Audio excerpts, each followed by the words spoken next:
Well, good evening and welcome to the Town Hall Get to Know broadcast. It's Friday, finally a Friday. We made it through the week, right? Well, we're talking tonight about mental health matters with Dr. Joanne Sotelo. And I am very excited about tonight's broadcast. You want to stick with us. There's going to be a lot of great information out here. If you happen to know someone that can benefit from this broadcast, please do share it out and share it with the friends and the groups. We'd be very much appreciative of that. It's been a good week. I hope you've had a great week. I'm really excited about this. This interview's been a long time in the coming. I know Dr. Joanne from Movement Makers. Like the other night, we talked about that with Evan Carmichael, and she is also a member of the Movement Makers group. We met in that group. They teamed us up so that we could get to know the other members within that group. And as a result, when we talked on the phone, we really connected. It was just so awesome. And she's so dynamic and as well cares about people, particularly with respect, obviously, to mental health issues. And it's just so important. These days are very trying times for people. With the onset of COVID-19, the pandemic, um, well, mental health admissions have certainly gone up. Suicide rates have gone up. There's been just, people are confused. They're anxious. A lot of stuff has been going on. And so we're going to talk about some of that tonight. I want to tell you a little bit about Dr. Joanne Sotelo, though. She is a psychiatrist and the division director, actually, with Baylor Scott and White in Austin, Texas. She is involved in education for medical students and residents, as teaching is one of her passions. Dr. Sotelo obtained her medical degree from the University of Puerto Rico Medical School and did her psychiatry residency at Baylor College of Medicine in Houston. Baylor is a huge healthcare network out in Texas, by the way. I'm somewhat familiar with them, but we won't go into that. I had some experience. They certainly were there to help me, and that was exciting. And so I have a special place for Baylor. So Dr. Sotelo, though, she has a mission to help people with mental health concerns and raise the awareness and the prevention methods, with a particular interest in the Hispanic community. Her psychiatry practice, she's got a lot of patients coming in. We're going to be talking about that. More recently, she was certified as a high performance coach, and she incorporates the tools that she's learned for growth and leadership for her team and the community. She's also a training in physician, additional training in physician wellness and burnout prevention. And that's important as well, because a lot of people are working like crazy right lately. So without further ado, I would like to bring Dr. Joanne into the studio. Well, welcome, Dr. Joanne. Hi, Stephen. Thank you so much for the invitation. Thank you. Thank you. You are very welcome. We are so glad that you are here this evening.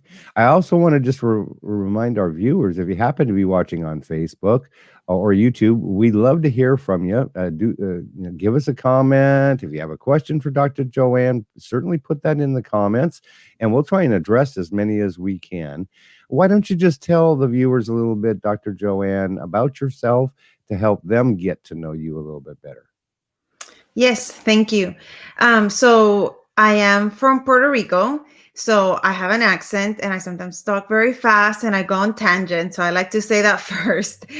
So if someone wants me to go back or repeat, they can let us know here. But so like Stephen was saying, we met through Evan Carmichael. And like it was kind of serendipity when we started talking and found out all the things that we have in common, and including some of our vision and missions of how we want to serve and help. And since I was very young, like I've wanted to be a psychiatrist. I read a book that it was very inspiring, and I actually went to medical school because I wanted to be a psychiatrist, which is not very common. And I still love it. I say I know I'm doing the right thing because I don't dread Monday mornings. But I do wear a few other hats, and I do practice a little bit differently. I have also a training in psychodynamic psychotherapy. So I like that more holistic approach in giving a little bit more time to the patients rather than maybe the perception that the psychiatrist just kind of ask a few questions and flip up script. Like we don't do that in my clinic, and I definitely do not practice that way. But for many years, I've been very involved in personal development for myself, and then I also use some of those tools for my patients. So, starting with Tony Robbins, which I think it's been so inspiring for so many of us, but then so many other very people I've seen as mentors, right, which include Brendan Bouchard. And that's actually how I got to meet Evan, because I was at one of Brendan Bouchard's conferences, and Evan was one of the speakers. So, and I love Evan's energy because he's dynamic in a different way. He has a different approach, and I think he's created a kind of a cool, unique group. So that's been really good. So and for the longest time I've had, which I've done since I was a student, as much volunteering as I can, education.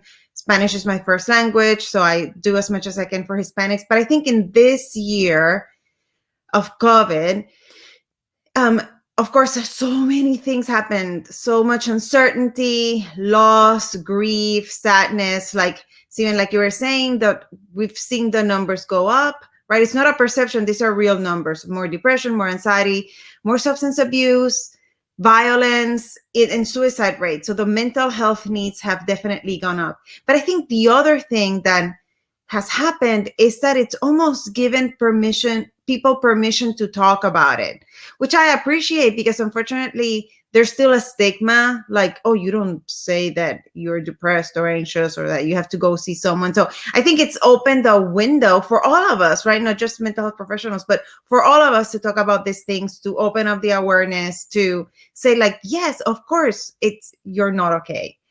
None of us are in some way.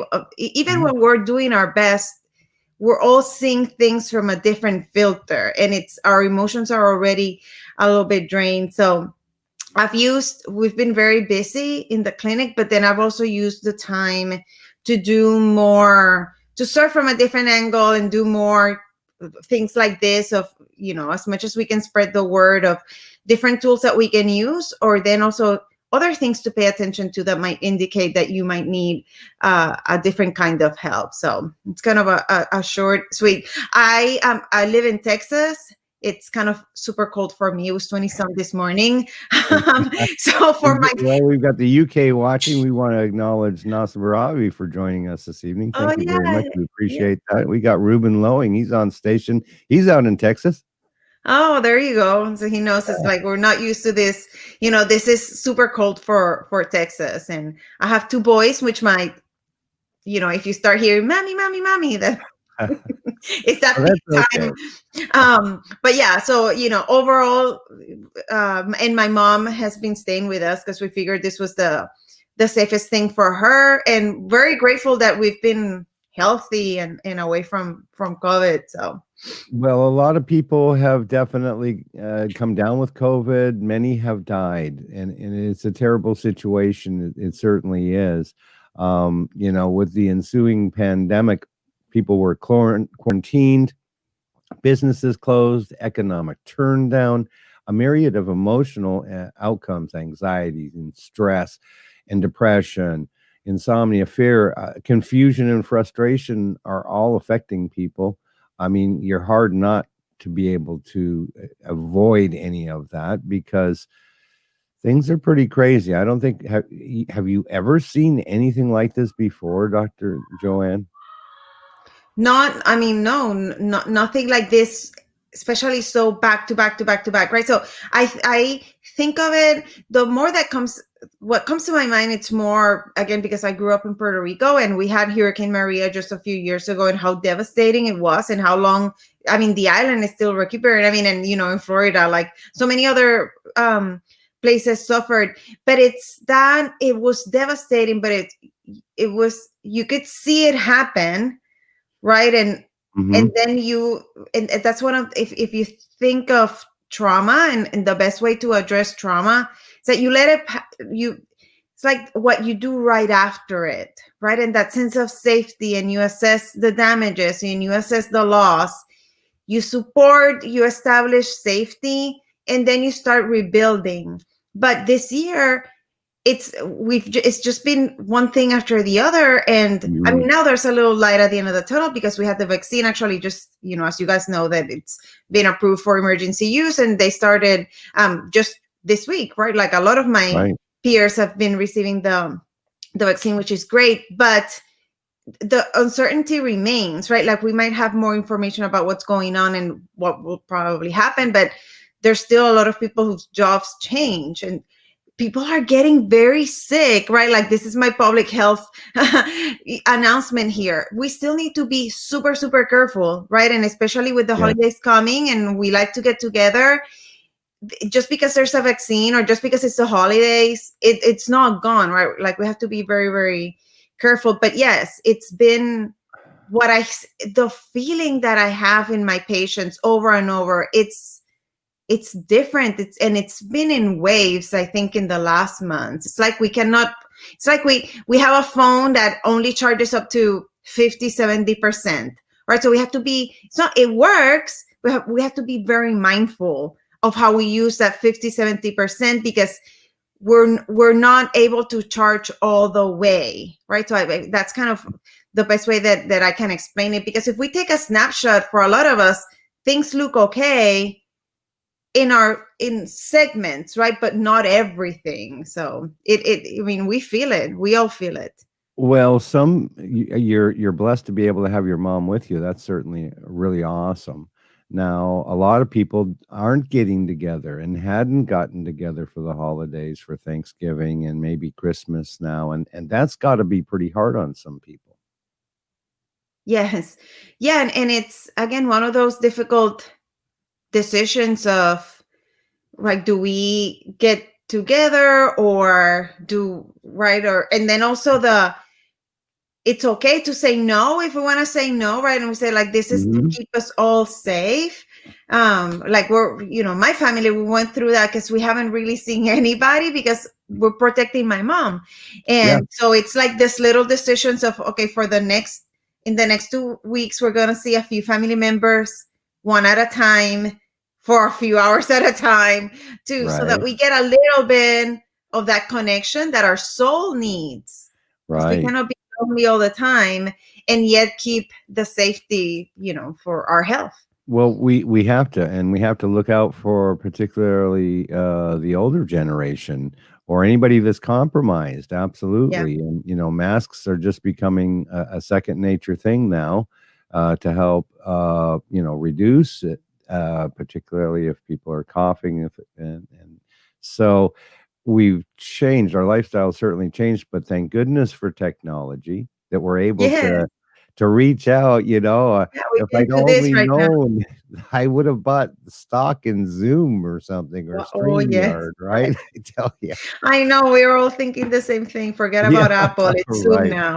Uh-huh. I'm just grateful that we have it and that we're able to Totally. do this, and I just wanna back up and just say, "Hey, thanks so much for being a part of this show this evening." I mean, I've really been looking forward to it.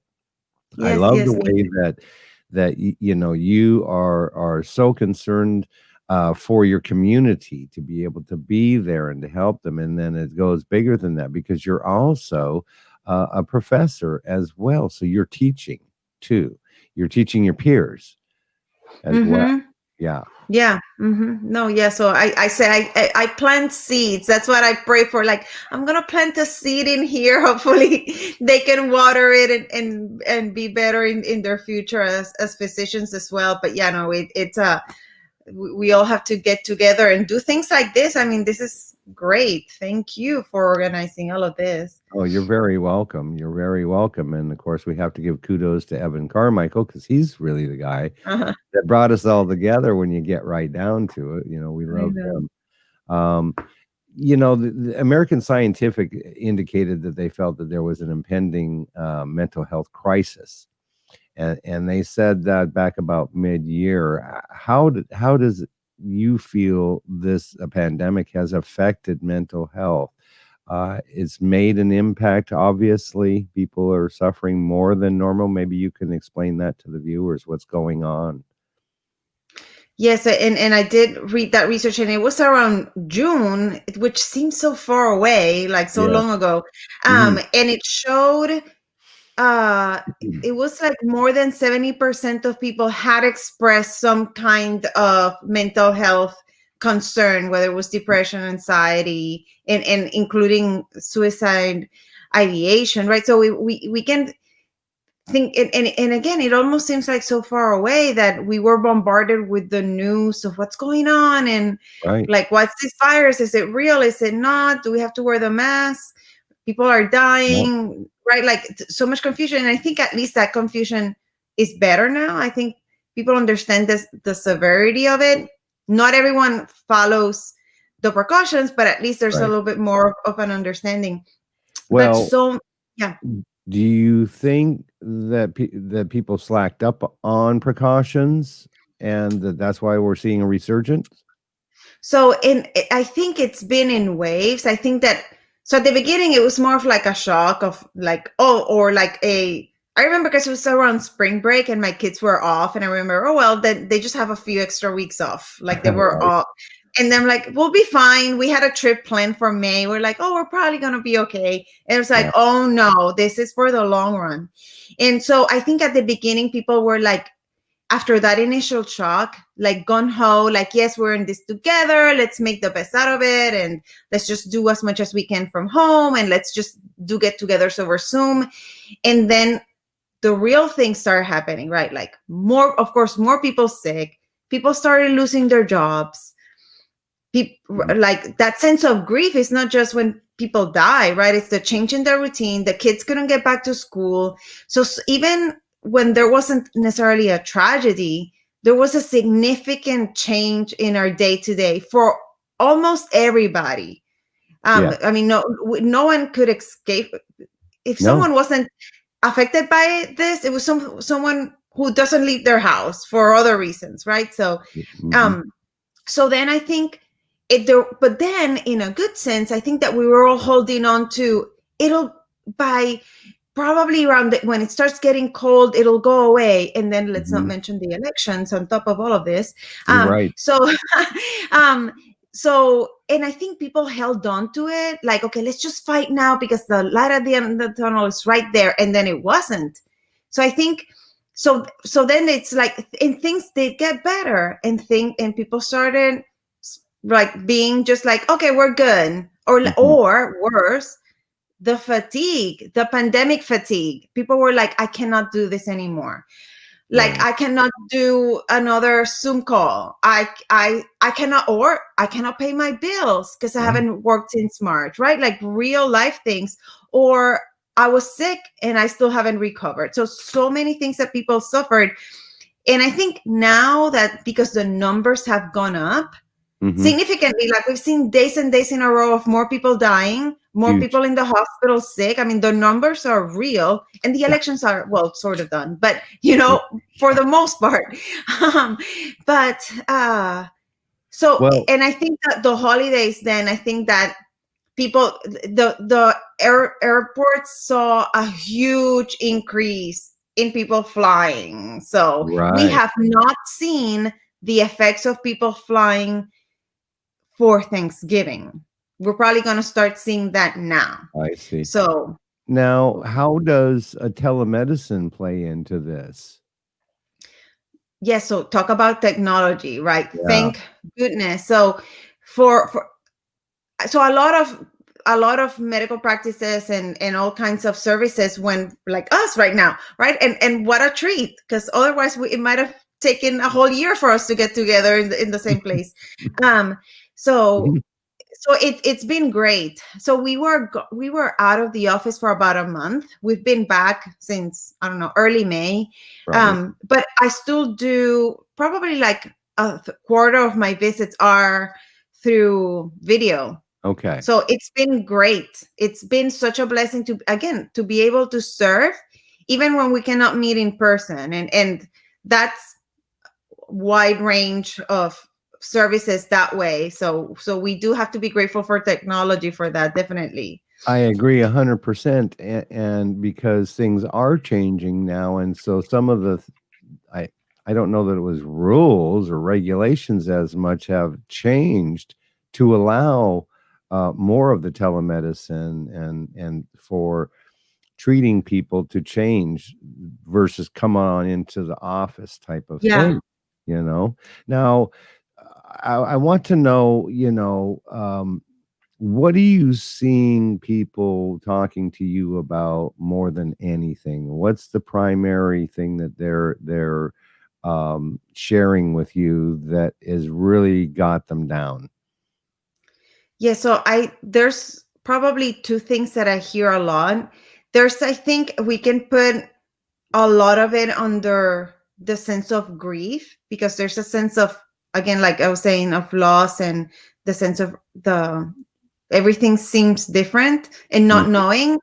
The other thing that I hear a lot, which always breaks my heart, is loneliness. Even when we're not alone, because we don't, and a lot of people are alone. Loneliness has Mhm. been it's part of the epidemic too. And we've known for years that loneliness can be detrimental to our health, as smoking is, as being overweight, as diabetes and high blood pressure. And it's actually an evolutionary thing, because, thousands of years ago, we could not survive alone. So our brain makes us feel this heavy, bad feeling to say, "Hey, go meet your tribe, because you might die without them." So Right. it's a physical thing. It's not just a sad, "Oh, I miss my family." Yeah. It's almost a physiological change of loneliness. So I'm hearing it Yeah. a lot. 'Cause even people who live with others, just because they cannot, even go to work or see their friends, or Mhm. there might be a different kind of tension at home, because we're not So used to being with our family right. So 24/7 for the technology is good. It's yeah, got its totally. benefits, but it's not like the real thing, is Mhm. it? No. No. Mhm. It We cannot negate that we do get some of our soul battery recharge, right? Like you and I are Yeah. recharging our emotional batteries right now, just interacting and knowing that other Yeah. people are listening to us. Yes. But yes, I mean, there's something that human touch cannot be replaced. But yeah, It so that part's important.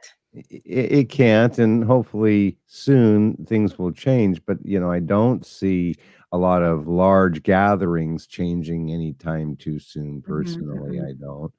Um, and now, if you're just joining us, we're going to be talking about some solutions here too, as well. I've got a ton of questions. I don't know that we're going to get to all of them. If you've got a question, you can certainly feel free to go ahead and put that in the comments.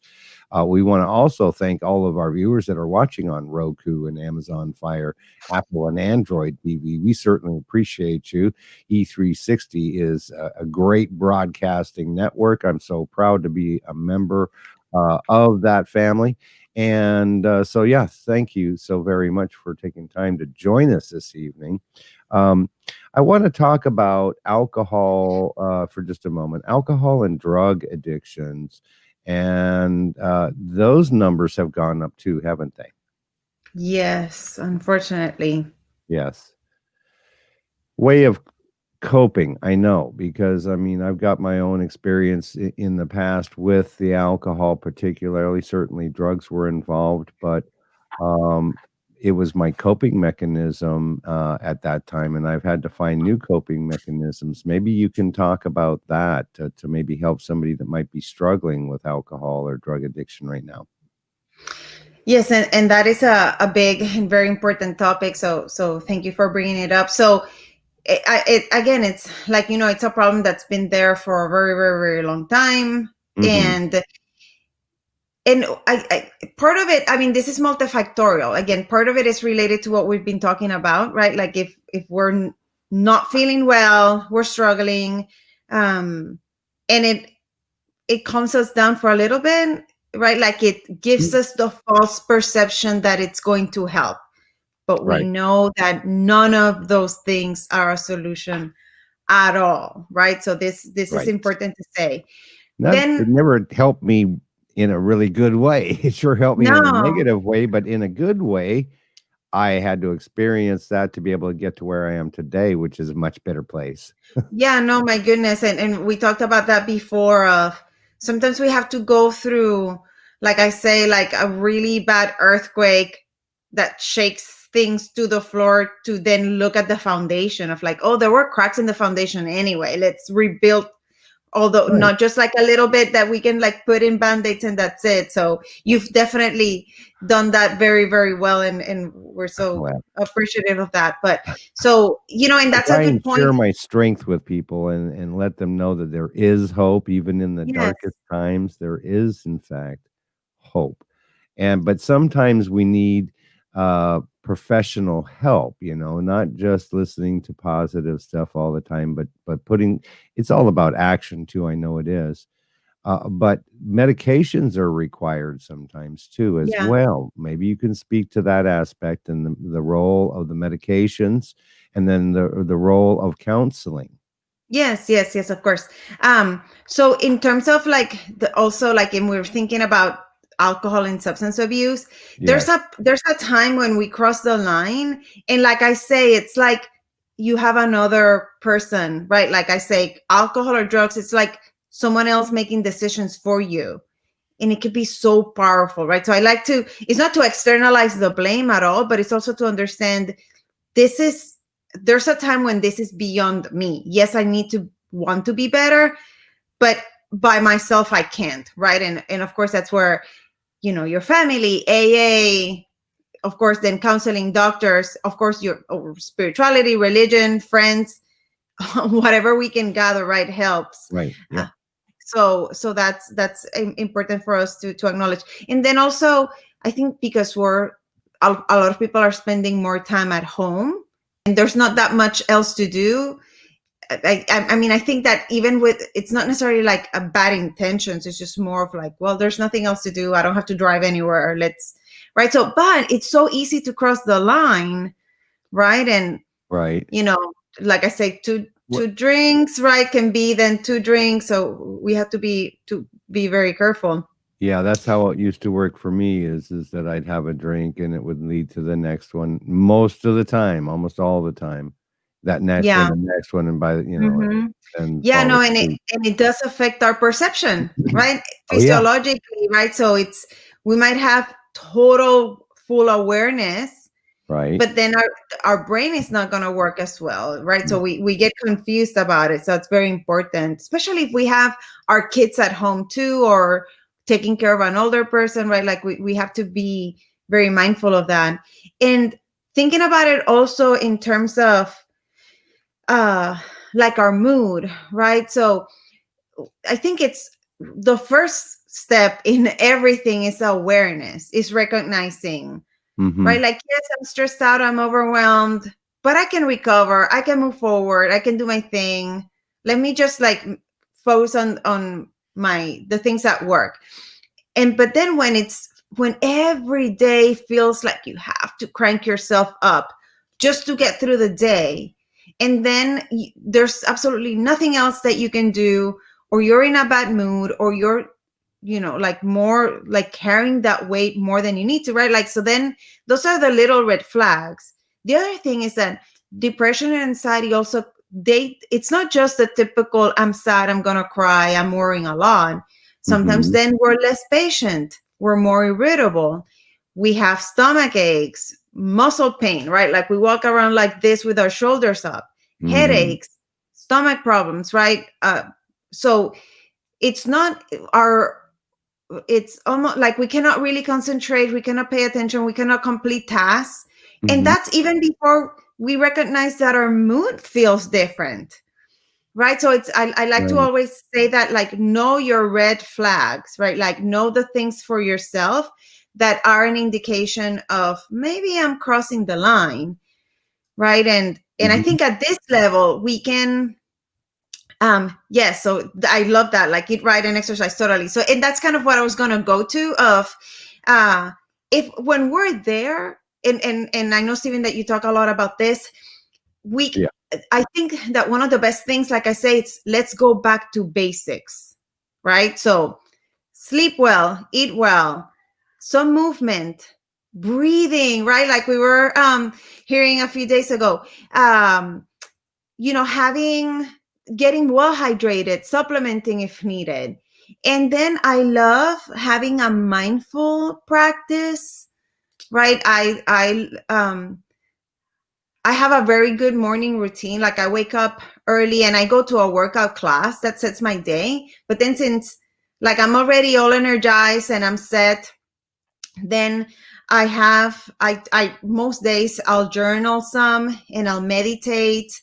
And one thing that I love is gratitude, right? Like I say, you cannot feel angry and feel that gratitude at the same time. So that's something that we can do. Like we can learn to tap into that every single day, right? Like it's something that when I'm feeling overwhelmed and I'm feeling stuck, I'm feeling stressed out, or I'm in a bad mood, I try to make myself think of one thing that I'm grateful for that day. And it doesn't need to be like, oh, I'm grateful for my health, I'm grateful for my kids. Yes, of course, those are all very important things, but I like to say this is an example that I use a lot because it's very true. I say, I love that my Puerto Rican coffee this morning was so good, right? Or I was a little bit late going to work and all the lights were green, so I actually wasn't late. It's kind of recognizing those little things and then sitting with them for about 10 seconds, 10, 15 seconds, like even if you have to close your eyes, because I'm sorry, I didn't have my computer connected, so it's gonna run out. I've done that almost a couple times. I was like, why is this telling me that it's red? Plug that thing in. Well, it's not plugged. Electronic stuff doesn't work well on the batteries very well. Yeah. But what I was saying, so if you start to practice it, yes, you'll start absorbing them throughout the day. Like sometimes I'm going on a walk and I notice something that I haven't noticed before, right? And it's also very grounding. So it's right, like you were asking me what kinds of things that I'm hearing in my practice, and one of the other things that I hear is people feeling that everything is out of control, and that's not true. Right. COVID is not under our control, or whatever is going on, whatever happened, right. But we cannot, and we're going to feel that it's a reality, but we cannot forget the things that we do have control of. And we do have control of toning our thoughts a little bit down, at least, right? Like if we're in an extreme, even if it's just 1 inch less negative, it's beneficial for us. We can control getting some kind of movement, right? Like we might not be able to do a full workout, but even if you're sitting in the chair, you can increase your heart rate, right? If you learn those movements. And definitely gratitude. Like I like that practice of just sitting and thinking of someone you love. I agree. I think will change your mood. Yeah, I think gratitude lists are critical. As a matter of fact, that's part of, I've always been doing gratitude things and gratitude thinking, but I'm getting much more serious about it. As a matter, I'll just show everybody. I'm doing this book with one of my mentors, The Magic. Huh. I don't know if you've seen that. I've seen it, but not read it. Wow. It's a great book, and it's like a 28-day program, and it is all about gratitude. And it's about writing things down. And somewhere here, I think I've got it. But, this is the kind of thing that I'm doing right here. You see, every day, writing this stuff down. I'm so thankful and grateful for the fact that Dr. Joanne Sotelo is on the show tonight. Like that. Yeah, that touches my heart. Yeah. And so I do that every single day. And it's a process, and that book is a really great book. I highly recommend it. I'm just working my way through. I'm gonna write that down. Yeah. Yeah, it's a great book. I'm sure I'm going to come back because I think it's so awesome. And I just got to give Monica Gonzalez credit for that. uh, she's got me reading this book, and we're just learning so much. I am learning so much. I am a big law of attraction guy. The Secret, and that's who wrote this book. One of the original person involved in The Secret, which is all about that law of attraction. But it Yes. is thinking is important. But we were talking exercise too, eating healthy, just like Ruben was saying. And Ruben cares about this stuff too. I know Ruben. He was on my show as well. We also want to say hi to Dee. Dee is with us as well. Hi, Dee. Glenn, Hi. thanks for joining us. um Ruben is all about taking care of people and helping Yeah, people with very true. respect to insurance and their futures and financial investment stuff. Yeah, really good. And so he's correct when he talks about there's a direct connection between nutrition and mental health. You kind of alluded to that about this, and that's what I had to learn. Gut health is super important, isn't it? Yes. Yes, yes, yes. So we can improve our gut health with probiotics, correct? Yes. And we have like, and I heard you talk about this in another segment of like the neurotransmitters, right? Like your serotonin. We have a ton of serotonin receptors in our gastrointestinal system, right? So that's it. Why, like, this is an example that I like to give. Like, people say, like, oh no, it's like that's all, that's not real. I'm like, well, have you ever felt very anxious, you're about to give a presentation, and then all of a sudden you have to go to the bathroom, like you have loose stools, diarrhea, and be like, oh, maybe, like, well, that's your brain, that's your mind, those are your emotions, right? It's not necessarily like there's an infection or you ate something. That's how powerful, and of course it all reverses. And a lot of times just getting a cleaner nutrition and Mhm. right, like, and it doesn't need to be a diet, it doesn't need to be like you need to weigh a certain um amount. It's more of being very mindful and eating as clean as we can. Mhm. I've um had to do that too. I don't know if you we got into this diet challenge thing. I know that I didn't really get back to a lot of people on that, but I did end up eating much better, eating, well, certainly a lot more lettuce. That was for real, but no, more than just lettuce, obviously, but eating properly and eating correct portions, not eating a whole lot, staying away from all the sugar, staying away from the carbohydrates, and ended up dropping like 25 pounds. It was like, wow, wow, yeah, it's amazing, right? yeah, Yeah. yeah. And our What? brain works so much better, right? Like we're more alert, we're more awake, right? Like we're more patient. So many benefits, right? It's Yes. incredible. So if we're healthy in our gut, we'll be Yeah, healthier in our mind. totally. But somebody that's really struggling, what would you Yes. suggest that they should do? Okay.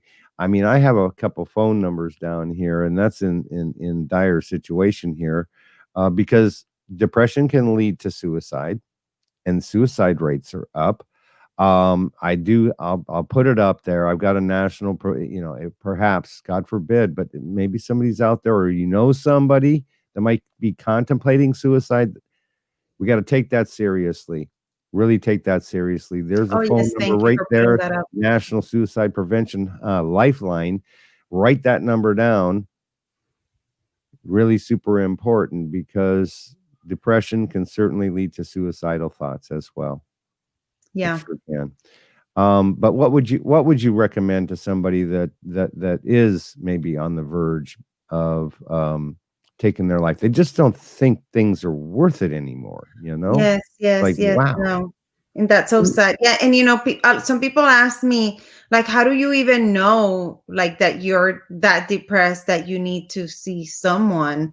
And one of the things, and so the general symptoms, right? Like we feel sad, we cannot sleep well, our appetite changes, we cannot think as well, our motivation goes down. One of the key things is that for a lot of us, if we're tired or we're kind of having a bad day, our motivation goes down. But if we have a little bit of prompting and we actually get to do something that we enjoy, we can get that good feeling. When the depression is a little bit more serious, that's not there, right? It's like everything feels blah, like nothing really excites you. And from there, you can start feeling worthless, hopeless, and helpless, right? Mm-hmm. So the hopelessness is it's kind of the step before suicide. So if you're feeling Okay. hopeless, right? If you start feeling life doesn't matter, my life doesn't matter, people around you would be better without me, then we know we're crossing the line.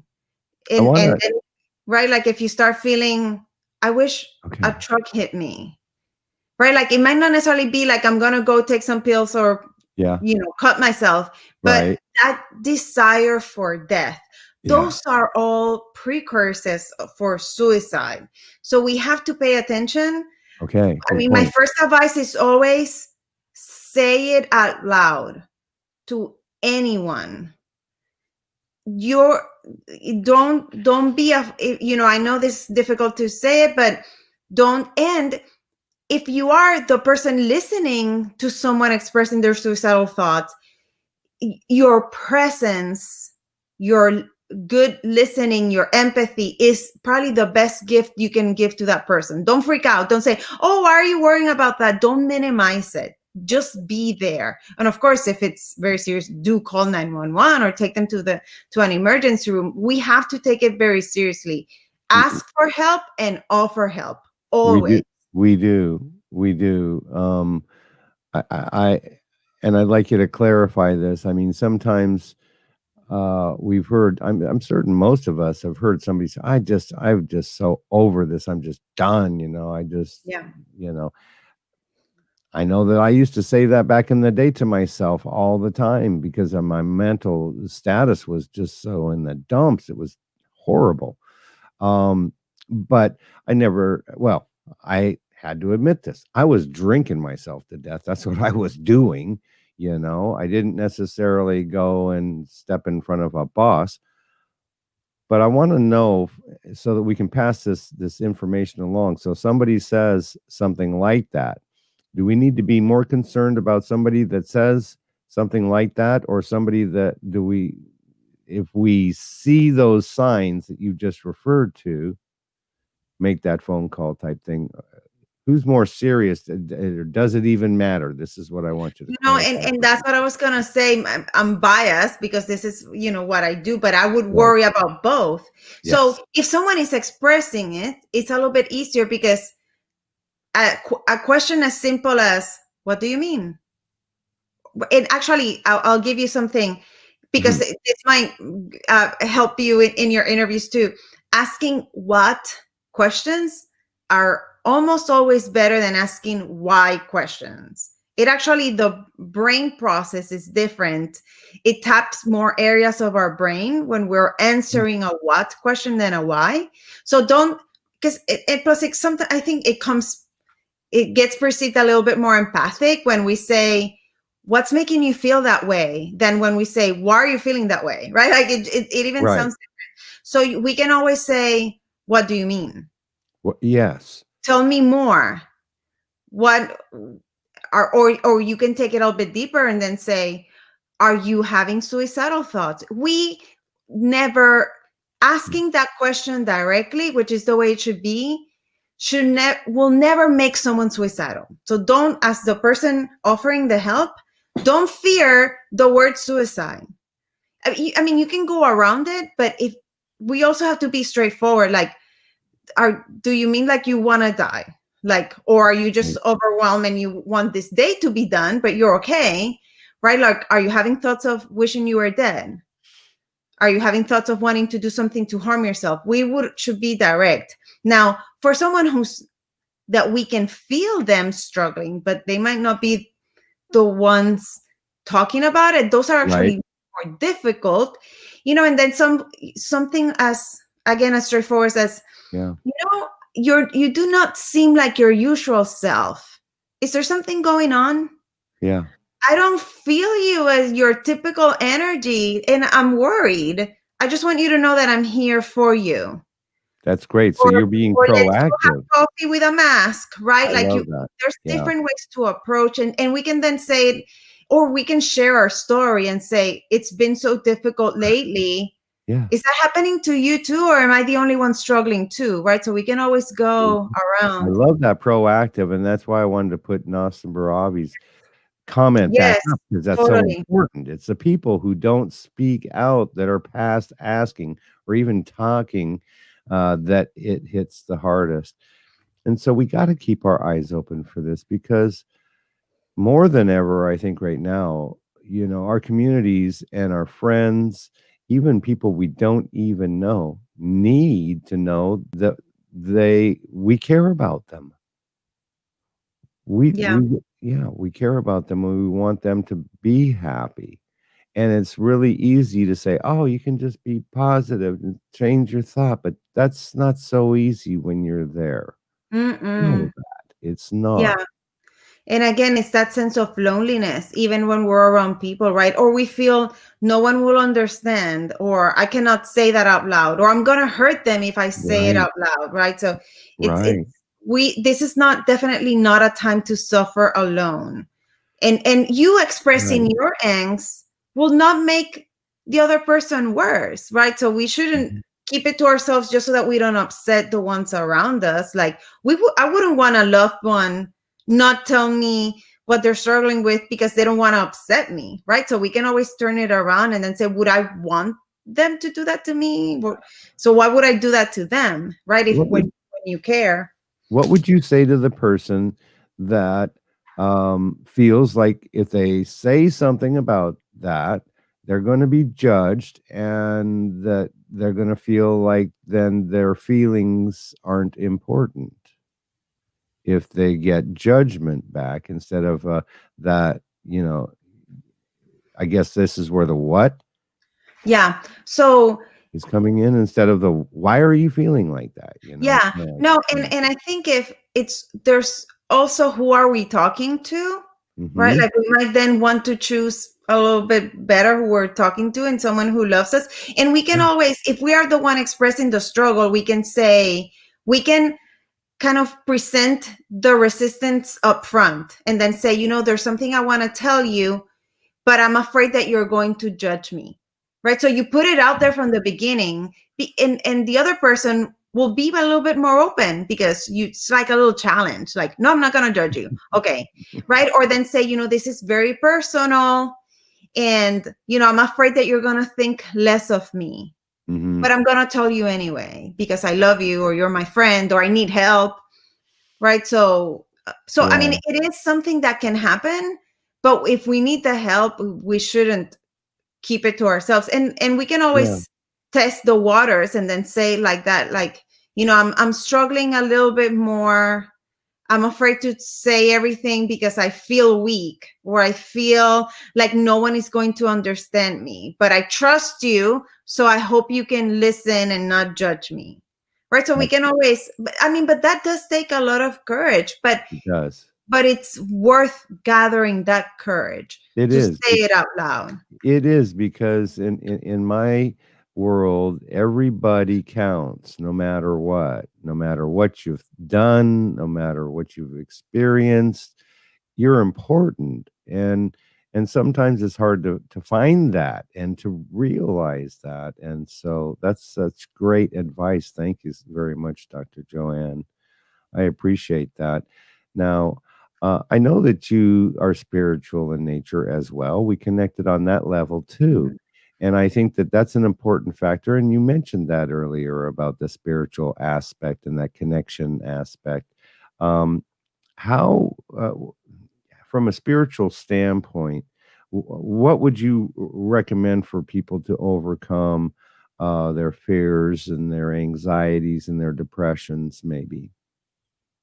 Yes, and and I like to talk about spirituality not necessarily from a religious standpoint, right? Like we all Right. have different beliefs. That it's more that I am right. Like, like we hear Evan talking about what's your word. Like my word is empathy. I mean, it's part of who I am. It's how I engage. It's how I connect.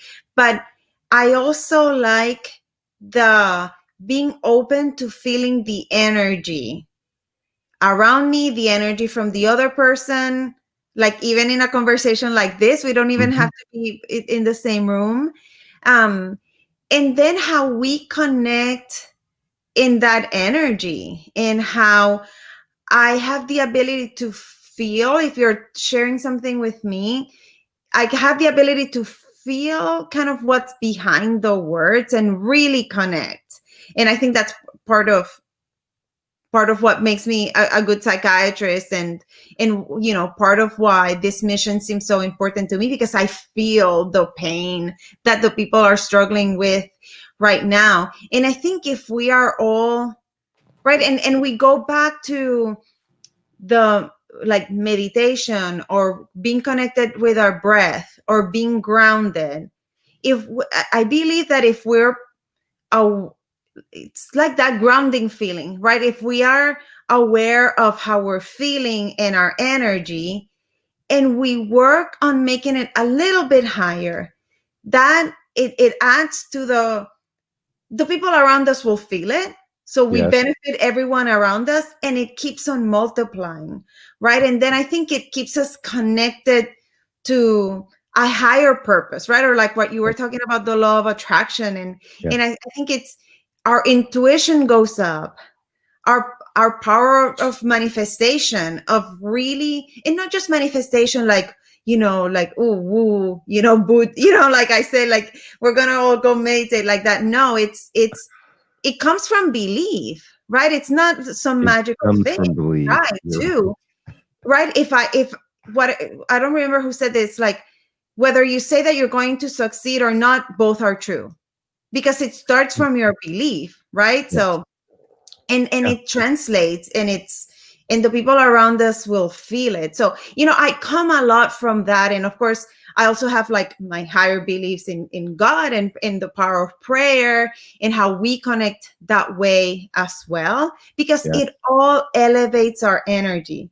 It's grounding, and at the same time it recharges us, right? So we can talk about the same concept from a brain perspective, and what our Yeah. physiology is doing, what our hormones are doing right now in this conversation, right? Like our Yeah. good hormones are going up, or at Yeah. least mine. I'm like feeling I'm it feeling all. great, and there's serotonin going for Yeah. sure. So yeah, Um, so I like to think about it in that sense, and like it's and then it's so, I don't know, like I find a sense of peace in knowing, right, that we yes. can be mindful and really connect in that way. And I think that the word faith has a lot to do Totally. with what we're talking about as well. Yes. That just having that undying faith, even if things are horrible, if we can remind ourselves to have faith and believe, as Evan Carmichael says, he coined that, uh, and believe in ourselves, believe in the opportunity that there is hope. That's the beginning of the future for the person that. And so I want everybody to know that we believe in you. We believe that you can be the best person you can be, and part of that's surrounding yourself with people, I believe, like us. you Yeah, know, I'm all for that. I you like, know, like we hear, we are a reflection of the people that we spend the most time with, and yeah, it does not to be in person. no, We can have things like this, you and this conversation right now, and the, yeah, the audience. We can have it with mentors, right? yeah, So we cannot say like, oh, I cannot get rid of so and so, or like I cannot change families. Well, but we can complement it with other people, or through books, history, right? It doesn't need to be like the same people in person. So right.